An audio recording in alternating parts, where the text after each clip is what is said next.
देखिए बच्चों, आज का जो टॉपिक है हमारा वो क्या है? Plaster of Paris. Plaster of Paris जो अणुसूत्र है हमारे पास CaSO4N2 ½ H2O। देखिए इसे हम क्या कह सकते हैं? Calcium sulphate hemihydrate. Calcium sulphate hemihydrate. यदि हम यहाँ पे इसका क्या ज्ञात करते हैं? अणुभार ज्ञात करते हैं। क्या ज्ञात करते हैं? अणुभार ज्ञात करते हैं। देखिए अणुभार क्या होगा? इसमें उपस्थित सभी तत्वों के परमाणु भारों का योग। जैसे कैल्शियम कितना है? 20 Ca 40 प्लस सल्फर कितना होता है? 16S 32 प्लस के 4 परमाणु ऑक्सीजन के हैं, 4 × 16 प्लस का हाफ इंटू 2 × हाइड्रोजन 1 प्लस का 8O16। आप इसको कैलकुलेट करके जोड़ सकते हैं, आपको इसका अणुभार ज्ञात हो जाएगा जितना भी होगा। अब हम बनाने की बात करते हैं, इसके बनाने की विधि। देखिए जो हमारे पास कैल्शियम सल्फेट इंटू 2H2O है, जिसे हम क्या कहते हैं? जिप्सम कहते हैं। जिसे हम क्या कहते हैं? जिप्सम कहते हैं। जिप्सम को 373 केल्विन पे गर्म करने पर प्लास्टर ऑफ पेरिस प्राप्त होता है इंटू 3/2 H2O। देखिए यहाँ पे आपका गर्म किया तो आपको क्या मिला? प्लास्टर ऑफ पेरिस मिला। इसके गुण की बात करते हैं। गुण में सबसे पहला भौतिक गुण कैसा होता है? सफ़ेद रंग का चूर्ण होता है। ये कैसा है? एक सफ़ेद रंग का चूर्ण है। यदि हम इसकी जल के साथ क्रिया कराते हैं तो बिल्कुल इसका उल्टा विपरीत अभिक्रिया होती है, अर्थात ये अभिक्रिया आपकी कैसी है? रिवर्सिबल है। अगर यहाँ से आप इस तापमान को हटा दें, ठंडा करें, तो हमारा जो प्लास्टर ऑफ पेरिस है वो जल के साथ क्रिया करके दोबारा से किसका निर्माण करता है? जिप्सम का निर्माण करता है। किसका निर्माण करता है? जिप्सम का निर्माण करता है। ऊष्मा का प्रभाव। ऊष्मा में हम क्या करते हैं? जो भी हमारे पास यौगिक है उस यौगिक को हम क्या करते हैं? गर्म करते हैं। जब हम प्लास्टर ऑफ पेरिस को 200 डिग्री सेंटीग्रेड पर गर्म करते हैं तो इसमें उपस्थित जो जल का अणु है वो क्या हो जाता है? बाहर निकल जाता है। तो हमें क्या प्राप्त होता है? कैल्शियम सल्फेट प्राप्त होता है 2CaSO4। यदि हम इस कैल्शियम सल्फेट को 400 डिग्री सेंटीग्रेड पर गर्म करते हैं, हम क्या करते हैं? अब 400 डिग्री सेंटीग्रेड पे तो हमें कैल्शियम ऑक्साइड, सल्फर डाइऑक्साइड और ऑक्सीजन प्राप्त होता है। देखिए जो सल्फर डाइऑक्साइड है वो क्या है? गैस है। ये क्या है? गैस है। तीर का निशान इनकी अवस्था को बताता है कि ये कहाँ पे चले जाते हैं? वायुमंडल में चले जाते हैं। उपयोग की बात करते हैं। जो हमारे पास उपयोग है प्लास्टर ऑफ पेरिस का, देखिए जो हमारी हड्डी टूटती है उस पर जो प्लास्टर होता है वो प्लास्टर ऑफ पेरिस है। दूसरा, जब भी हम अपनी दीवार की सतह को चिकना करते हैं, पीओपी कहते हैं, वो भी कहीं का होता है? प्लास्टर ऑफ पेरिस का होता है। देखिए जो मूर्तियां हैं, खिलौने हैं, उसमें भी हम कहीं का प्रयोग करते हैं? प्लास्टर ऑफ पेरिस का प्रयोग करते हैं। जो हम चाक बनाते हैं, ब्लैक बोर्ड पर लिखने के लिए जो चाक का प्रयोग होता है उसमें भी क्या होता है? प्लास्टर ऑफ पेरिस होता है। जो हमारे दांत है, टूटे हुए दांत है, उन पर हम क्या कराते हैं? प्लास्टर कराते हैं, तो वो भी हमारा क्या है? प्लास्टर ऑफ पेरिस है। ये प्लास्टर ऑफ पेरिस के उपयोग है। यहाँ पे ये पॉइंट पूरा होता है। धन्यवाद। बच्चों जो हमारा पॉइंट है वो विरंजिक चूर्ण या ब्लीचिंग पाउडर है। विरंजिक चूर्ण या ब्लीचिंग पाउडर का जो रासायनिक नाम है कैल्शियम क्लोरो हाइपोक्लोराइट होता है। कैल्शियम क्लोरो हाइपोक्लोराइट होता है।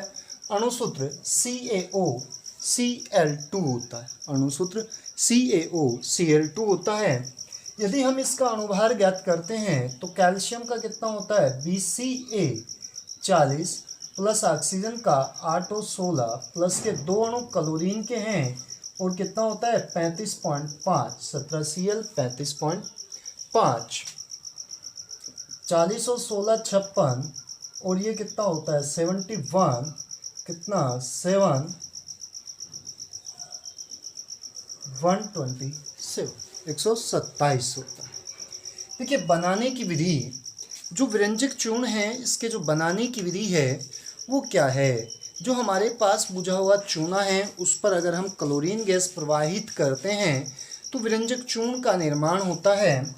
CaOH का ट्वाइस कैल्शियम हाइड्रोक्साइड बुझा हुआ चूना plus Cl2 chlorine CaOCl2 bleaching powder plus का जल बनता है। देखिए इसके बनाने की दो व्यापारिक विधि है, एक हेजन-क्लेवर विधि, दूसरा बेचमान विधि। एक हेजन-क्लेवर विधि और दूसरा बेचमान विधि, ये हमारे सिलेबस में नहीं है, इनका जो विस्तृत वर्णन है वो हमारे पाठ्यक्रम के अंतर्गत नहीं आता। इसलिए अब हम इसके क्या पढ़ते हैं, गुण पढ़ते हैं। गुण में ये क्या है, एक हल्के पीले रंग का चूर्ण होता है। कैसा, हल्के पीले रंग का चूर्ण होता है। दूसरा जल में विलेय है, लेकिन जब इसमें अशुद्धि उपस्थित होती है तो इसके कारण ये पूर्ण रूप से विलेय नहीं होता और इसमें से कैसी क्लोरीन की गंध आती रहती है और ये अपने आप ही अपघटित होता रहता है। और जब इसका अपघटन होता है तो अपघटन पे ये हमें क्या देता है 6CaOCl2 CaCl2 कैल्शियम क्लोराइड और CaClO3 का twice calcium chlorate, calcium chloride और कैल्शियम क्लोरेट में टूट जाता है अपने आप ही। देखिए अगली जो क्रिया है कार्बन डाइऑक्साइड के साथ क्रिया है। जो विरंजक चूर्ण है कार्बन डाइऑक्साइड के साथ क्रिया करके कैल्शियम कार्बोनेट और क्लोरीन देता है।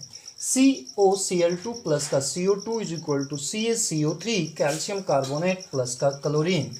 तनु अम्लों के साथ क्रिया, अम्ल क्या है, जो जलीय विलयन में हाइड्रोजन आयन देते हैं वो अम्ल कहलाते हैं। जो हमारा ब्लीचिंग पाउडर CaOCl2 प्लस का H2SO4 क्या देता है, कैल्शियम सल्फेट CaSO4 H2O जल Cl2 क्लोरीन देता है।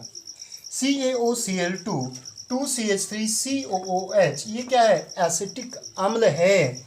ये क्या देता है, calcium acetate, calcium acetate CH3COO का ट्वाइस Ca प्लस का H2O प्लस का Cl2 क्या है, क्लोरीन। देखिए कोबाल्ट क्लोराइड उत्प्रेरक की उपस्थिति में ये क्या हो जाता है, अपघटित हो जाता है और क्या देता है, ऑक्सीजन देता है। 2CaOCl2 कैल्शियम क्लोराइड की उपस्थिति में 2CaCl2 calcium chloride cobalt chloride plus का ऑक्सीजन देता। विरंजक गुण क्या है, विरंजक गुण ये नमी की उपस्थिति में या जल के साथ क्रिया करता है और नवजात ऑक्सीजन बनाता है, जो कहीं का विरंजक का कार्य करती है। अर्थात जो रंगीन फूल पत्ती हैं उनको क्या कर देता है, कागज़ को रंगहीन में बदल देता है। तो क्या बनता है 2CaOCl2 प्लस का 2H2O calcium chloride, calcium hydroxide बुझा हुआ चूना HClO कैल्शियो हाइपोक्लोरिक अम्ल। HClO क्या है, हाइपोक्लोरिक अम्ल। ये कैसा होता है, अस्थायी होता है और इसका अपघटन होता है। अपघटन पे ये क्या देता है, नवजात ऑक्सीजन देता है, जो रंगीन पदार्थ के साथ क्रिया करके उसको रंगहीन में परिवर्तित कर देता है। हमारा पॉइंट है विलयन के उपयोग। सबसे पहला जो उपयोग है विलयन का वो कीटाणुनाशक के रूप में, दूसरा उपयोग है पेयजल को जीवाणु रहित करने में, अर्थात जो जल है जल के शुद्धिकरण में प्रयोग किया जाता है।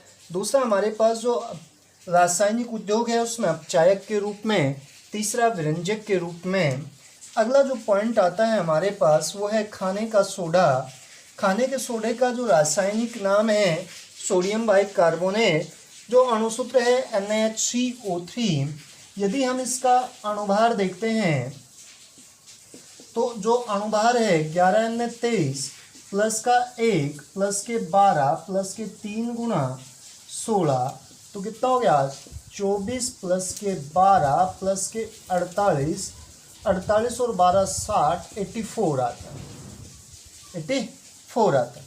बनाने की विधि, बनाने में जब हम इसे प्रयोगशाला में बनाते हैं तो इसमें कार्बन डाइऑक्साइड प्रवाहित करते हैं सोडियम बाइकार्बोनेट के। प्रयोगशाला में सोडियम बाइकार्बोनेट को बनाने के लिए हमें क्या करना है, सोडियम कार्बोनेट के जलीय विलयन में कार्बन डाइऑक्साइड गैस प्रवाहित करके बनाया जाता है। तो सोडियम कार्बोनेट Na2CO3 प्लस का CO2 प्लस का H2O is equal to 2NaHCO3 sodium bicarbonate. अगली जो विधि है सोडियम क्लोराइड से। देखिए सोडियम क्लोराइड के जलीय विलयन में कार्बन डाइऑक्साइड और अमोनिया मिलाने पर हमें क्या बनता है, अमोनियम क्लोराइड और सोडियम बाइकार्बोनेट बनता है। अमोनियम क्लोराइड और सोडियम बाइकार्बोनेट बनता है। हमारा जो पॉइंट है वो है गुण। सबसे पहला जो सोडियम कार्बोनेट है वो कैसा है, सफ़ेद रंग का ठोस पदार्थ है। दूसरा जल में विलय है। तीसरा पॉइंट इसका जो गलनांक है वो 850 डिग्री सेंटीग्रेड होता है। गलनांक क्या है, वह निश्चित ताप जिस पर कोई ठोस पदार्थ कहीं में गलकर द्रव अवस्था में परिवर्तित होना शुरू हो जाता है या हो जाता है, गलनांक कहलाता है। इसके बाद है ऊष्मा का प्रभाव। यदि हम इसे वायु में खुला छोड़ देते हैं सोडियम डेकाहाइड्रेट को, तो ये क्या है, सोडियम कार्बोनेट डेकाहाइड्रेट को अगर शुष्क वायु में खुला छोड़ते हैं तो इसमें से जो 9 क्रिस्टलीय अणु हैं जल के, वो क्या हो जाते हैं, पृथक हो जाते हैं। और जो एक अणु जो क्रिस्टलीय जल है वो बचता है, जब उसको निकालने के लिए हम इसे क्या करते हैं, तेज़ गर्म करते हैं, तो हमें क्या प्राप्त होता है, निर्जल सोडियम कार्बोनेट प्राप्त होता है। अब नंबर आता है जल अपघटन का। देखिए अपघटन में क्या है, सबसे पहला जो सोडियम कार्बोनेट है अगर हम इसका आयनन करते हैं तो हमें 2Na प्लस का CO3 पे 2 माइनस मिलते हैं। जब हम जल की बात करते हैं तो जल क्या है, H2O। जब हम इसका आयनन करते हैं तो हमें H प्लस का OH माइनस मिलता है। देखिए जो आयन है, विपरीत आयन है, वो एक दूसरे के साथ जाते हैं। तो यहाँ पे हमारा 2Na प्लस के 2OH माइनस। देखिए जो हमारा आवेश होगा वो समान और विपरीत प्रकार का होगा, तो हमें क्या प्राप्त होता है, 2NaOH। ये कैसा है, प्रबल अक्षार है। कैसा है, प्रबल अक्षार है। अगला जो बचता है HCO3, तो यहाँ पे हमारे पास कितने, 2H प्लस का CO3 पे 2 माइनस, इससे हमें क्या मिलता है, H2CO3। ये कार्बोनिक अम्ल बनता है। H2CO3 क्या है, कार्बोनिक अम्ल है। और ये कैसा है, दुर्बल अम्ल है। कैसा है, दुर्बल अम्ल है।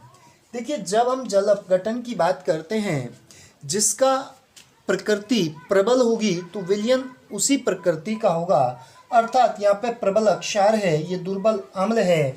तो हमारा जो सोडियम कार्बोनेट है इसका जो जलीय विलयन होगा वो कहीं का होगा, अक्षारीय प्रकृति का होगा।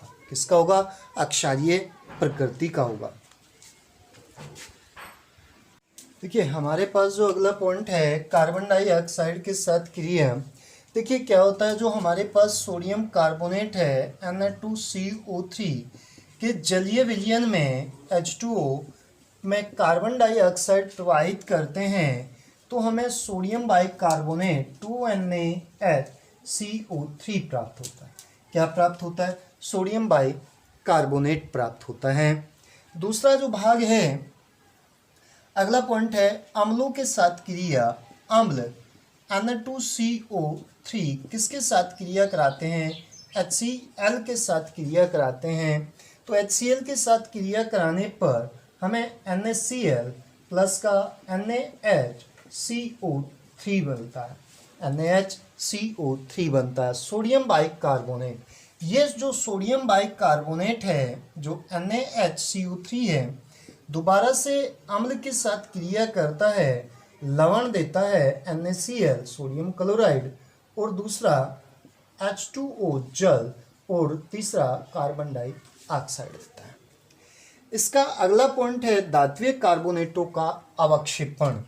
देखिए अवक्षेपण में क्या है, जो हमारा सोडियम कार्बोनेट है Na2CO3 है, जैसे कैल्शियम हाइड्रोक्साइड है, इसके साथ क्रिया करता है तो इसको क्या कर देगा, अवक्षेपित कर देगा। इसको कैल्शियम को क्या कर देगा, अवक्षेपित कर देगा कहीं में कैल्शियम कार्बोनेट के रूप में, और प्लस का क्या बन जाएगा 2NaOH सोडियम हाइड्रोक्साइड बन जाएगा।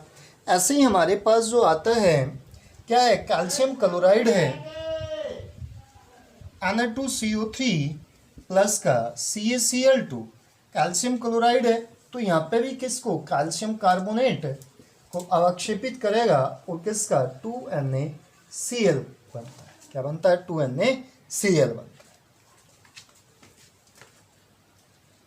देखिए हमारे पास उपयोग है, उपयोग में सबसे पहला प्रयोगशाला में अभिकर्मक के रूप में, दूसरा है जल की कठोरता को दूर करने में, आग बुझाने वाले यंत्रों में, अनेक धातुओं के धातुकर्म में, साबुन, कांच तथा कागज उद्योग में।